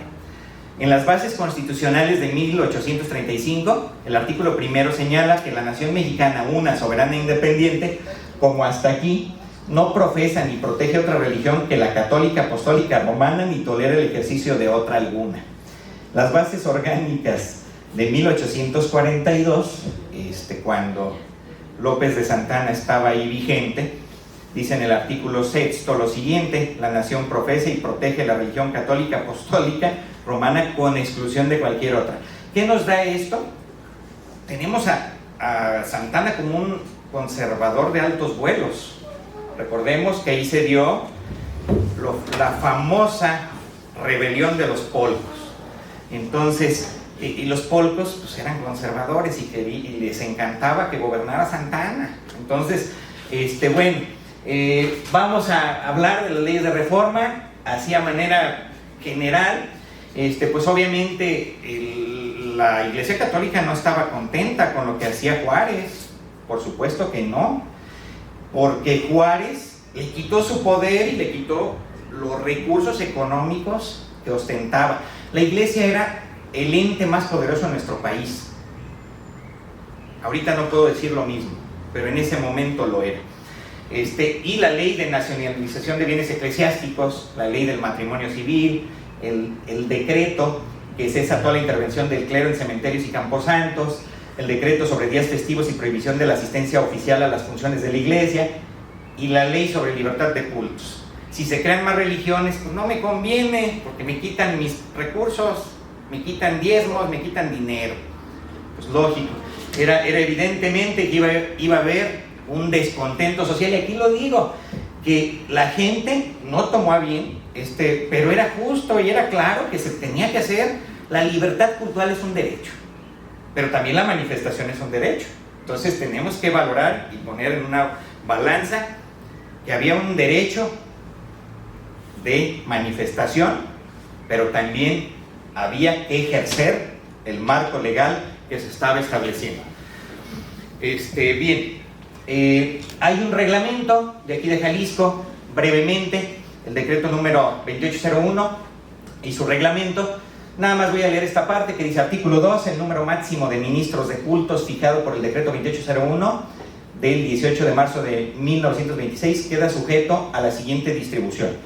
En Guadalajara podrán ejercer hasta 65, en Ciudad Guzmán hasta 10, en Tepatitlán y Lagos de Moreno 5, en San Juan de los Lagos hasta 4, en Ameca, Sayula, Ocotlán, Aguadulco, Talpa de Allende, La Barca, Autlán, Mascota, Chapala, Teocalticha, Totonilco y Encarnación hasta 3, en Zapopan, Tlaquepaque, San Gabriel, Mazamitla, Zacualco de Torres, Concepción de Buenos Aires, Cocula, Unión de Tula, Jaustotitlán, Arandas, Atoyac, Etzatlán, etcétera, hasta 2, y en el resto de los municipios solo un sacerdote.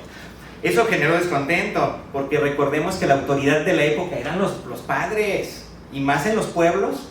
Lo que decía el señor cura era ley, y lo que decía el presidente municipal era segundo término. Entonces, era parte de una cultura social indebida, incorrecta, no aplicable a nuestra actualidad, pero en esa época manifestaban claramente la postura de quienes eran los que mandaban. Ya no voy a leer el programa de boicot porque no quiero atiborrarlos, ni quiero que este evento ya se vuelva tan largo.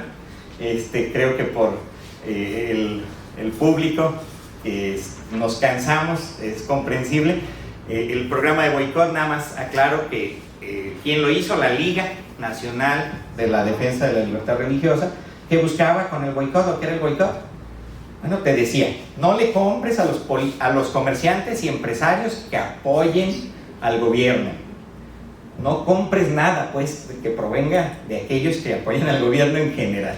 Decía que solo tu comida, lo básico para el día a día.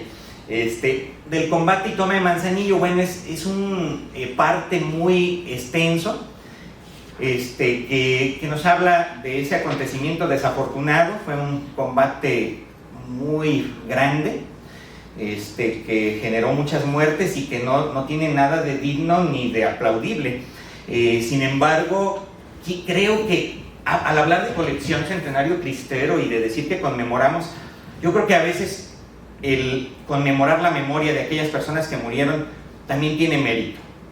Yo creo que los familiares a mí en lo personal, a lo mejor yo no sería cristero, su servidor estaría en los pacifistas del conflicto, estaría buscando el diálogo.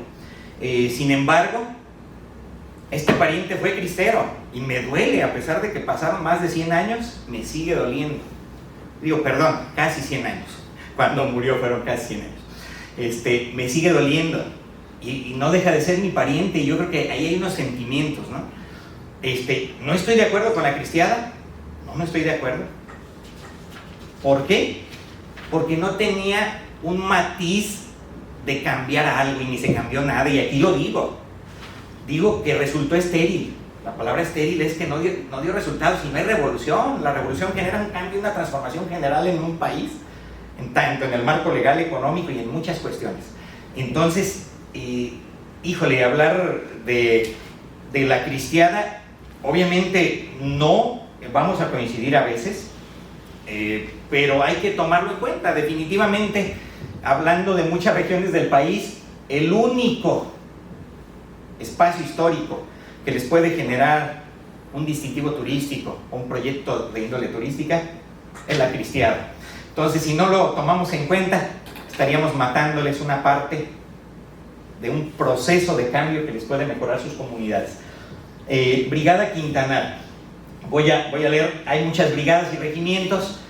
Aclaro que en el libro se mencionan algunas, se dividían en varios estados de la República, incluyendo a Oaxaca, y pues obviamente menciono nada más algunas. A mí me parece muy importante o digna de mencionar la Brigada de Quintanar, porque fue de las que aglutinó más gente. Junto con la del 14 podríamos decir que era de las más importantes. ¿Y quién la dirigía? Pedro Quintanar y Aurelio Acevedo Robles. ¿Y cómo la integró? Hizo varios regimientos dentro de la misma brigada, en el que estaba el Castañón, se llamaba, liderado por el general Perfecto Castañón. Estaba la Guadalupe, encabezada por el general Viramontes. Los libres de Chalchihuites, que era mi tocayo, era a cargo del coronel Francisco Sánchez. Los libres de Huejuquilla, que su jefe era Epitacio Lamas. Y en Valparaíso, Zacatecas, que fue una importante bastión del movimiento cristero, estaba comandado por Aurelio Acevedo Robles. Y pues aquí enfatizo un apartado también sobre las mujeres cristeras, su intervención y aportación. Para mí, si la mujer no participa en el conflicto, es correcto, no hay conflicto. Fue parte medular, su inteligencia, su creatividad, su forma de organizar sus estrategias, fue muy interesante viéndolo desde ese ángulo, ¿no? Y voy a mencionar, a las brigadas femeninas Juana de Arco. Su principal lideresa fue María Luisa N. de Uribe, la conocían como la generala de división del Ejército Libertador. Y bueno, nada más me llamó la atención algo, que ella estuvo presa y se le hizo una entrevista estando presa por gente del periódico El Informador, y esto les contesta a los que le hacen la entrevista. Dice: soy generala de división, dijo Tesia, porque se llamaba Tesia para fines cristeros, se cambió el nombre para que no la reconocieran. Dice: no precisamente porque he militado en las filas rebeldes, sino porque soy la jefa de las brigadas femeninas del Estado, y además yo era quien tenía frecuentes entrevistas con los principales jefes rebeldes, para darme cuenta del estado en que estaba la rebelión, y también para comunicar tales o cuales órdenes y ministrar fondos, parque, ropa y demás pertrechos para la campaña. También señaló que reconocía como único jefe al extinto rebelde Enrique Gorostieta, y que por ningún motivo diría quiénes le proporcionaban parque en la ciudad de Guadalajara, ni tampoco los nombres de los integrantes de las brigadas, asumiendo las consecuencias por guardar silencio. Entonces me llama la atención porque era su líder, su lideresa, y así menciono de varias regiones del país, como de Querétaro, de la Ciudad de México, de aquí de Jalisco. También me llama la atención, ya por último, el programa que hace Enrique Gorostieta ya lo nombraron como jefe de la Guardia Nacional Cristera, y él hace un programa, que su programa suena más de índole política, como si fuera a ser el presidente de la República y no el jefe de los cristeros. Que por cierto, en los Altos no lo querían a Gorostieta, él no era bien recibido, porque él fue general del ejército, era de Monterrey, Nuevo León. y después al cambiar de bando, tenía lógica en una parte porque él era general del ejército porfirista. Entonces cuando llega Huerta al poder le dicen que te vaya bien y le dan una patada y pues se tiene que ir de México. Entonces, ya que está en el extranjero, toma nuevos aires, nuevas decisiones y lo contrata la iglesia, la liga propiamente, para que fuera el jefe de los cristeros porque él tenía instrucción militar. Entonces, ¿qué sucede? Al llegar a los Altos de Jalisco, porque anduvo en Zacatecas, anduvo en Jalisco, y en los Altos no les pareció que llegara, porque para los salteños Victoriano era su jefe, y en definitivo lo vieron con malos ojos. Incluso parte de la muerte de Victoriano es por ciertas pugnas en su momento con Enrique Gorostieta, con José Reyes Vega, que era un sacerdote, y con el padre Aristeo Pedrosa Rosales. Entonces, para no andar, este programa que llama la atención de él, que nos dice del derecho de voto a la mujer. Para mí eso me llama la atención porque dice lo siguiente. Dice: por eso, siguiendo las modernas tendencias democráticas, es de justicia que la mujer pueda emitir su voto cuando se trate de decidir los puntos fundamentales de la vida de la nación y de la libertad, cuando el pueblo, en ejercicio de su soberanía, manifieste su voluntad en los referéndum y en los plebiscitos. Entonces, es un antecedente interesante del voto de la mujer que se oficializó hasta 1953 con Adolfo Ruiz Cortines. Entonces, podríamos decir que pues aquí hay un antecedente relevante. Habría que analizarlo, habría que ver qué otros antecedentes tenemos en ese sentido para llegar a una conclusión sobre el tema. Y pues bueno, agradezco de nueva cuenta al presidente de la asociación, doctor Sergio Valerio Ulloa, por el buen recibimiento desde las primeras ocasiones que he venido a esta importante asociación de historiadores del estado de Jalisco, que tiene mucho futuro, mucho potencial, y tenemos que replicar esto en muchas regiones del estado. Agradezco también al doctor Porfirio Herrera, porque definitivamente le mandé un correo pidiéndole si me hacía favor de comentar mi libro, y de inmediato dijo que sí, con mucho gusto, y eso lo valoro mucho. Así también la doctora Celina Vázquez, para mí es un referente. La dejé al final porque quería decir otras cuestiones. Es una doctora con mucha pasión sobre el conflicto cristero. Tiene varios libros, de los cuales tengo el honor de tener algunos de ellos, y que me gustaría tener más para conocer más sus puntos de vista. Y la felicito por su gran trabajo en materia de esa temática y de otras más que ha desarrollado. Y también es gratificante que se haya detenido a leer esta humilde obra, porque estoy con esa pasión, pero quiero hacer más cosas. Traigo mucho entusiasmo y a mí me motiva gente como usted, que ha trabajado a lo mejor en este tema, y de alguna manera te inspiran y te motivan a decir: yo también puedo, yo también quiero, y yo también lo voy a hacer. Entonces, gracias a todos los asistentes por todo este tiempo. En definitivo, para mí es un placer venir hasta acá. Cuando se trata de historia, a veces vamos a lugares lejanos por el puro placer de sentirnos con la gente que también nos entiende, que también le gusta lo mismo que a nosotros. Entonces, pues aquí cerramos la presentación, cedo el micrófono al presidente, y pues muchas gracias. De la historia. Soy maestra de primaria jubilada, de 41 años de servicio. Me preocupa, siempre lo mencioné, que la historia del Estado de México, del mundo, no se trate con mucho afán en los niños. Es la verdad. Otra cosa que quiero comentar, que si no malinterpreto lo que decía la doctora Lourdes, cuando dice que retomar el tema de la cristiada, ¿para qué? Sí lo comento así, ¿verdad? Tenemos que plantearlo. Sí, yo digo que se retome, que se atienda. ¿Para qué? Para lo que se dice de la historia. para que no se repita. Nada más. Y te felicito. Yo porque por azares del destino, por el gusto en la ropa, en las chamarras de piel, es que coincidí primero en las ferias de exposición artesanal y después en ese pueblo tan bonito, en esa ciudad tan bonita que es San Miguel Hidalgo. Felicidades. Gracias. Muchas gracias.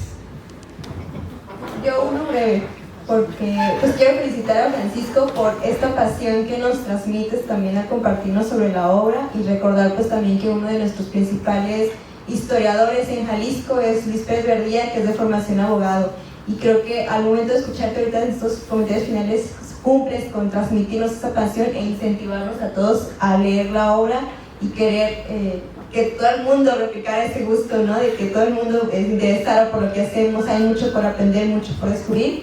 Y la pregunta es, pues, ¿cuánto cuesta la obra? No nos han dicho. El día de hoy, por ser evento de presentación, cuesta 400 pesos. Aclaro que es un costo, nada más una cuota de recuperación. Su servidor no lo hago por lucrar con él, en absoluto, al contrario, es más lo que le meto que lo que le saco. Mi esposa me ha apoyado en todo este proceso y ella a veces, bueno, dice, me ve que compro muchos libros, y dice, ay, ya tienes una bibliotecota, y que leo mucho de varios temas, me gusta, lo hago por pasión, y luego me vengo a los archivos y hay días enteros. Llego desde las 8:30 de la mañana al Archivo Histórico de Jalisco y hasta que cierran, o en el arzobispado hasta la 1:30, 1:40, que es cuando nos piden los expedientes, y estoy ahí tratando de comprender qué hay en los archivos. Para mí es una fase novedosa en mi vida. He hecho otros libros, pero he estado trabajando muy despacito. Ahora traigo más entusiasmo y quiero meterle el turbo. Entonces, los libros son nada más eso, tratar de rescatar algo y que nuestra sociedad no pierda sus expresiones culturales.